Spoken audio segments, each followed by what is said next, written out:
Hi, I'm Jasmine, and this is Not Another PD. It's for helping professionals who are tired of theoretical training that doesn't translate to the work you actually do. Here, we talk boundaries, leadership, systems, and how to protect your well-being while doing complex work every day. I'm so glad you're here. Episode 42. As leaders and supervisors, we often believe that being helpful means providing an answer and providing an answer as soon as someone asks us a question. When we rush in too quickly, and I've absolutely been guilty of this, we may, without intending to, prevent people such as the teams that we lead, from developing their own confidence and their problem solving, critical thinking, and even their professional judgment. So I just want to be really clear before I launch into the episode that my aim is not to encourage or discourage anyone from giving advice altogether. It's more around being considered and measured about when people genuinely need our advice or when a different approach may be more helpful in a particular situation. And I've been supervising, helping professionals for a number of years now. I would say at least 4 years I've been supervising others. And initially, there was so much pressure, and I believe it was pressure that I put on myself, that it was my role as a supervisor to have all the answers, to solve everyone's problems immediately, that I should always know what to do. And there was definitely some feelings of imposter syndrome that I was experiencing when I first started supervising others. Because I was new to leading, I felt that I had to go above and beyond to prove that I was experienced enough to supervise others, that the knowledge I had was that I needed to have knowledge in every single area, which is not possible, even if you've been a helping professional leader for decades and decades. It's not possible to have all the answers for every possible scenario. There's always going to be something that we encounter that's a little bit unexpected, especially if we know we work in human services. When we work with other humans, we can never fully predict the actions or even the experiences of other humans. So there's always going to be something new to learn. But I didn't think of that at the time. I just felt that I needed to have all the answers to prove I was good enough or worthy enough to supervise and lead other people. And I almost over-serviced people, so they left with some really practical advice they could implement immediately. And then came a bit of a shift for me. So over time, I realized that being a good supervisor and a good leader wasn't simply about me demonstrating, desperately so, how much I knew. Also around helping the other person, the person I was supervising or leading or coaching, think more critically, understand the different options available to them or their clients, and also start to trust their own professional judgment or their own professional intuition. And I was in a leadership role in the government, and I was doing some mandatory leadership training. And part of the leadership training was homework that they'd set for us. And I'll admit it, I'm a bit of a nerd like that. I always do set homework. I was like that since school, and as an adult, I'm no different. But there was this it was a TEDx talk, and it was a YouTube video by Michael Bungay Stanier.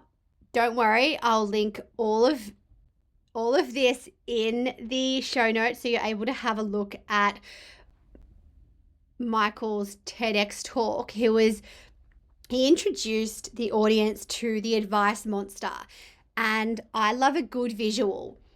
So the whole idea is that we all have an advice monster that lives inside us, and it may be dormant for a period of time, but as soon as someone comes to us and perhaps they describe a problem they're experiencing, what's challenging them, whether it's in your personal life or your professional life, immediately this advice monster that lives inside all of us immediately starts preparing the solution. And because I do like a visual, I really wanted to create a visual for myself that I could refer back to of if I could create my advice monster, what would they look like?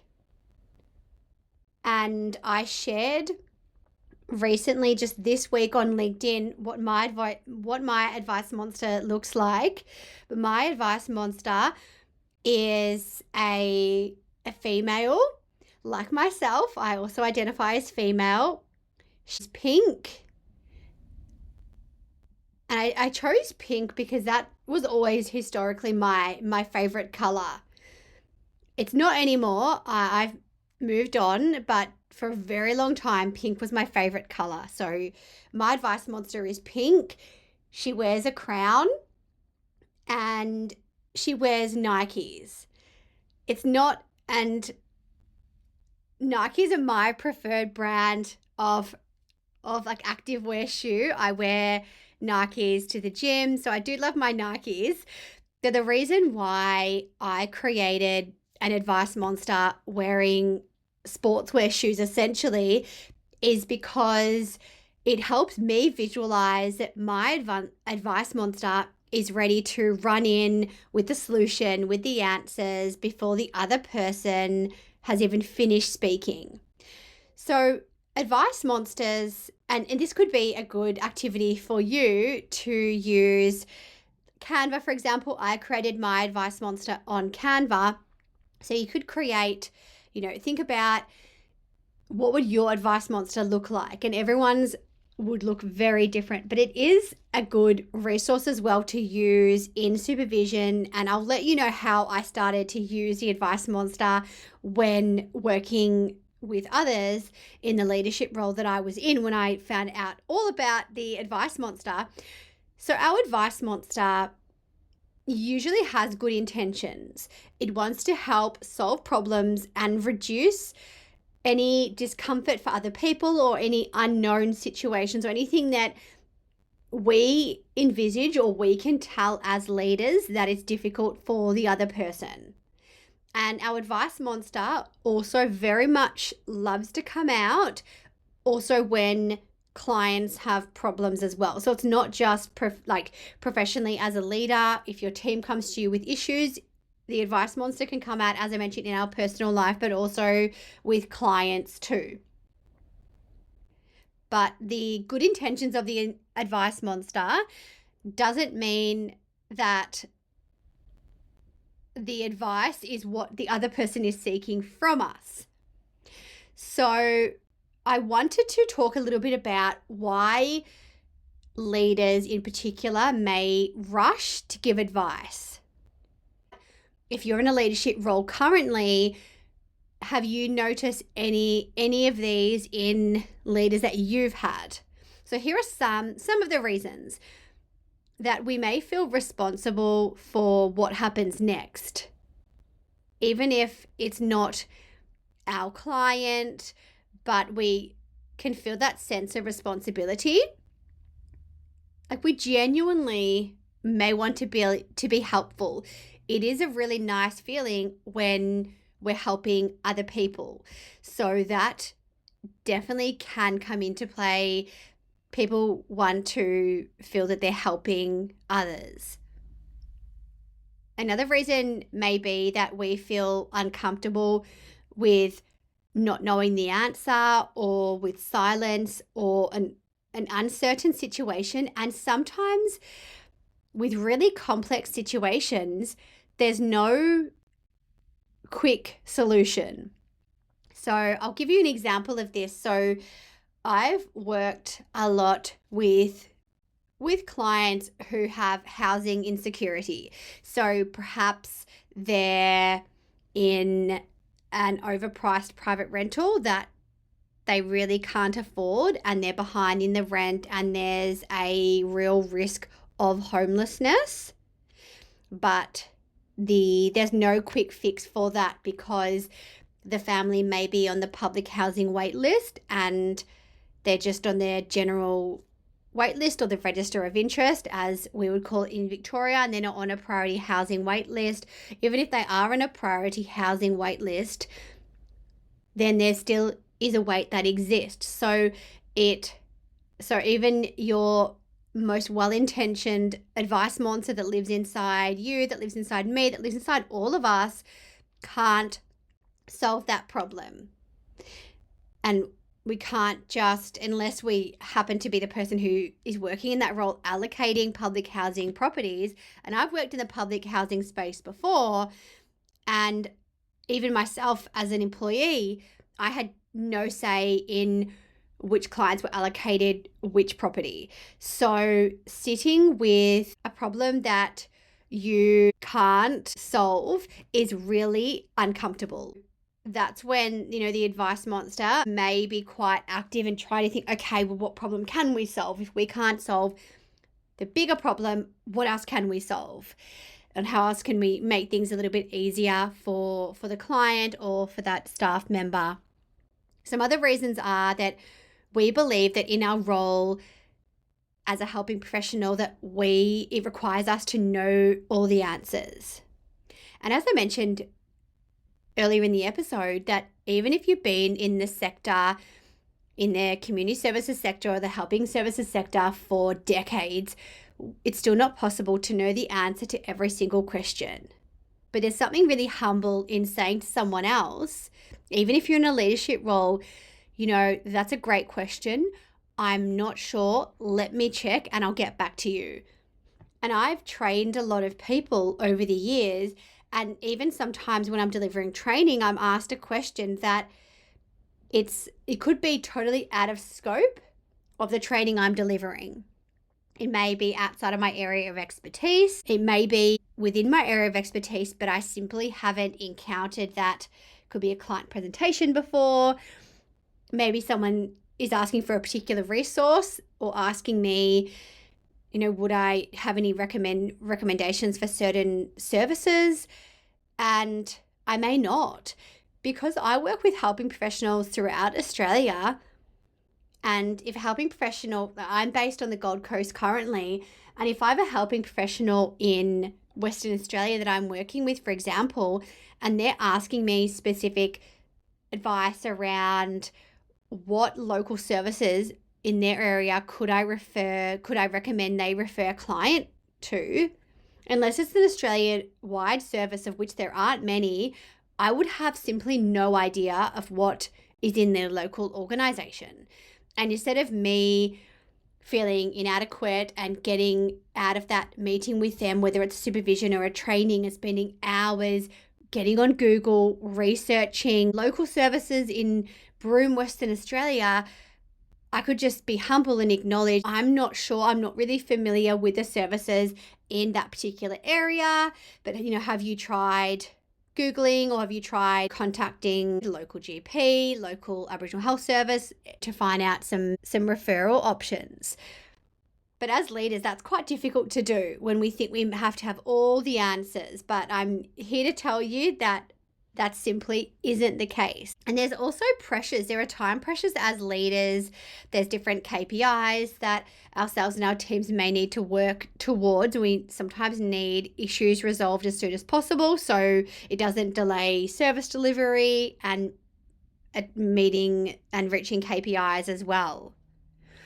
And also, I just wanted to acknowledge that leaders receive problems all day, every day. And when people repeatedly come to you with issues, offering a quick answer via your advice monster can sometimes be just automatic. It's just like, yes, it's quicker just to say this is the answer than explaining how they can find out the answer themselves. But there are some, like most things, there's a shadow side to everything. So there is a shadow side of always having the answer and continually solving every problem for everyone in your team, clients, even people in your personal life. There's a few downsides to doing that. People around you stop thinking independently for themselves. They don't need to think about problem solving because they'll think, oh, well, Jasmine always just tells me the answer. She told me all the answers last time. Why would I bother looking for myself? Why would I bother getting on Google and researching something? Why would I bother referring to this particular resource for the answer when I can just go to Jasmine and she'll give me the answer straight away? And also, what happens when we're just straight away resolving everyone's problems is that then people are struggling to develop confidence in their own ability to develop new skills for themselves. So they're not using any critical thinking. And it's just a simple task, a simple solution to solve whatever problem it is that they're experiencing in their work or in their personal life, and they just come to you and you'll just give them the answer and then off they go.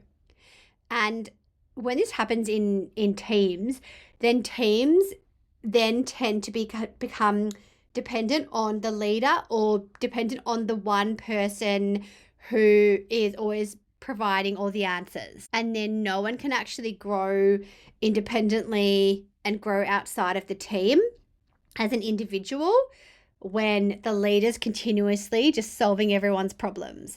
And then every single decision eventually just gets delegated to the leader, and then no one's able to make professional decisions autonomously. And this can lead to leaders becoming overwhelmed.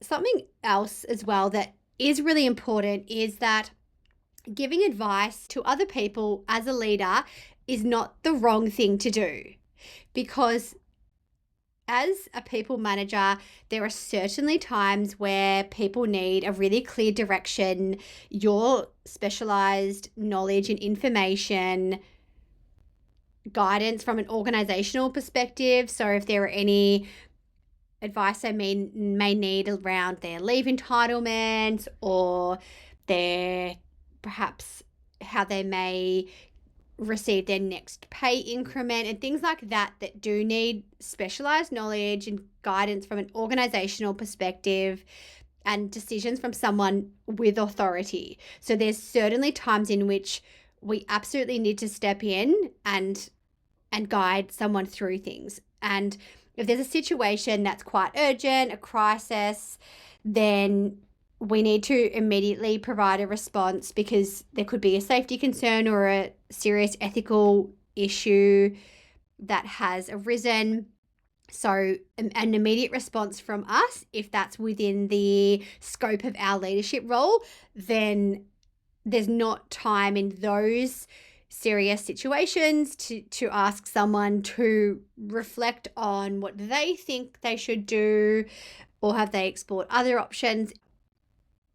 And sometimes as well, if you're mentoring new staff or if you're mentoring existing staff that are unfamiliar with certain parts of their role, or if there's a new process and people aren't up to scratch, then absolutely they need training and support to be able to do their job effectively or to complete that task effectively. So the issue is not we can never give advice. The issue, it only becomes an issue if we give advice automatically before understanding what the person is requesting from us and whether they're actually asking us for an answer. And with those exceptions, such as the significant safety concerns, ethical concerns, so that's very different to if a staff member were to come to you saying that I'm just back from a home visit and I noticed some significant safety issues in the home environment, and there's children living in the home, and they started listing the safety concerns, and they needed you as a leader to, authorize the next step, whether it's legal intervention, depending on what your role is. That's very different. Like the first situation just shows that there's an opportunity for your staff member to gain a bit more knowledge or experience in working with a particular client. And the second situation is an immediate safety concern that does need the guidance of a leader.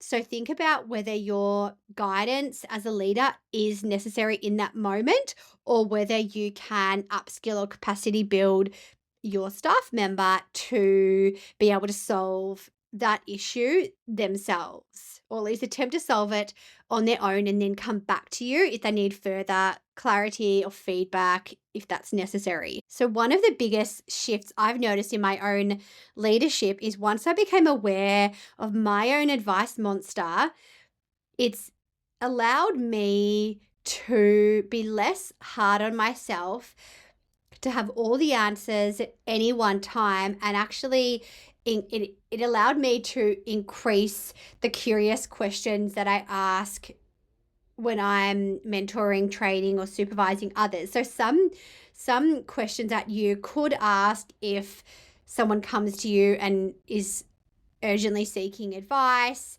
but perhaps it's not urgent after all, but they just want you to solve the problem for them. Then you could ask some of these things, such as, what have you considered so far? What do you think is happening here? Or what do you think is happening for the client or family? What options do you see in this situation? What feels most difficult about this right now? And what is it that you need from me right now or in this moment? Would it be helpful for me to just listen, ask some questions, or offer a suggestion to you? And these sort of reflective questions allow people to slow down their thoughts, organize some of those thoughts, and recognize what they may already know about the situation. And often people can, when they're asked the right reflective questions, they can sometimes problem solve on their own without the need for you to intervene. So this is, I guess, one practical tip that I would love to share with you all is, before giving advice, ask one more question. It doesn't need to become a lengthy coaching session, and I understand everyone's so time pressured, so that's simply not possible. But just asking one more question may allow you to better understand what the person is really asking of you, and help them be clearer what it is that they're seeking from you, what options they've already tried, what outcome do they want? So if they're coming to you and bringing up a particular case in supervision, what would be the ideal? Are they seeking permission for something? Is it permission to do a professional learning? Is it permission to have more direct conversations with the client? Do they want to have the space to reflect? Do they need a decision to be made? And sometimes people in certain urgent situations, they don't have the space to be asked multiple reflective questions. So you could choose to just ask them one. And of course, when a clear answer is needed from yourself as a leader, when perhaps leadership decision needs to be made, then of course you wouldn't spend the time asking those reflective questions if there's a time-sensitive matter that needs your approval. So after listening to this episode, I would like you to notice your advice monster. Notice when they're lacing up their Nikes, and before you jump in with an answer, like my advice monster often does, just stop and ask yourself, is advice actually what's needed right now? And if you're not really sure what someone's asking of you, then try just asking one more question before giving another answer. And the best leaders are not necessarily the ones with the fastest answers or all of the answers. As I've shared, when I'm still to this day asked questions that I don't know the answers to. It is very humbling to acknowledge that you don't have all the answers. And then it gives permission to those that you lead, those around you, to not feel the same pressure to have every single answer all the time either. Thank you for joining me on Not Another PD. If this episode was helpful and you'd like to find out more, you'll find ways to work with me in the show notes. And if there's a topic you would like covered or someone you think should be on the podcast, I'd love to hear from you. Remember, clear boundaries don't just protect our clients, they protect us too.